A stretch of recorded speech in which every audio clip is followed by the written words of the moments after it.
Hey guys, it's Trapper, Trip with Dad, where every trip becomes a story you'll tell for years.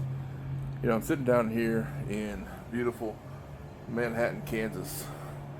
We're down here for a job, and I'm just thinking about you guys right now, actually, and I'm thinking about what you're possibly going to be doing when you take your kid on that first trip, and some of the expectations that you may need to just let them know about. One of those things is it's not going to be sunny like it is today. Sometimes it's going to be cloudy. Sometimes it's going to be windy. Down here in Kansas, we deal with a lot of wind. And sometimes you may have a rain shower pop in. And so those kind of things you can kind of explain to them depending on their age. If they're 4, 5, 6, 7 years old, it's not going to matter as much.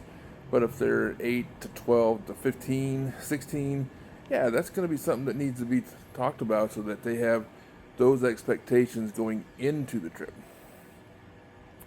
What about if there's any kind of a delay? Maybe the place you're going to go fishing at posts a sign said you can't go here today, or the road's going to be closed, or things that could happen that are unexpected. You know, we try to plan as much as possible, right? Especially as men, we want to plan the day as much as possible so that we can be really effective. But our perfection side of us says, this is what we need to do. This is how I need to do it. And I'm going to tell you something, guys, really simple.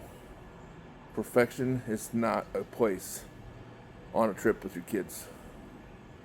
There is no such thing. Let that go away from you. Let that kind of just take that perfection and throw it away. You don't need perfection. You just need to be there. And if you're sitting in a traffic delay and you're waiting to get there, instead of just sitting in silence, you can ask one simple question.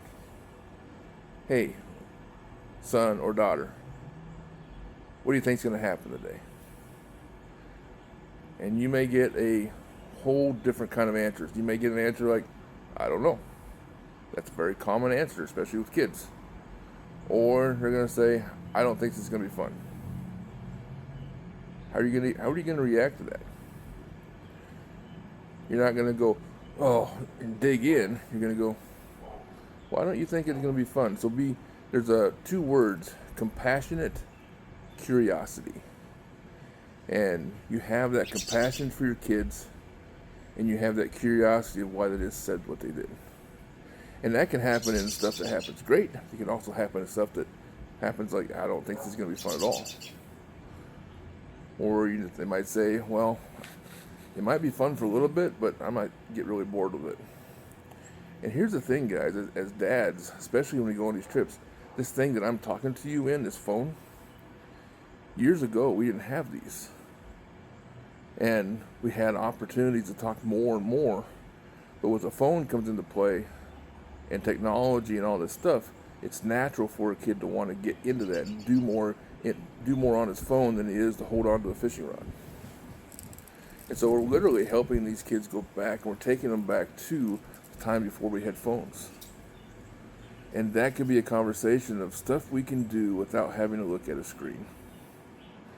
And those kind of things are what makes a trip successful, not being perfected and catching all these fish and having the greatest weather in the world. It's okay if things aren't great. It's okay if things don't go as planned. But just have that conversation with your kid so that he knows or she knows what to expect going into the trip. And you will have a lot more fun on that trip.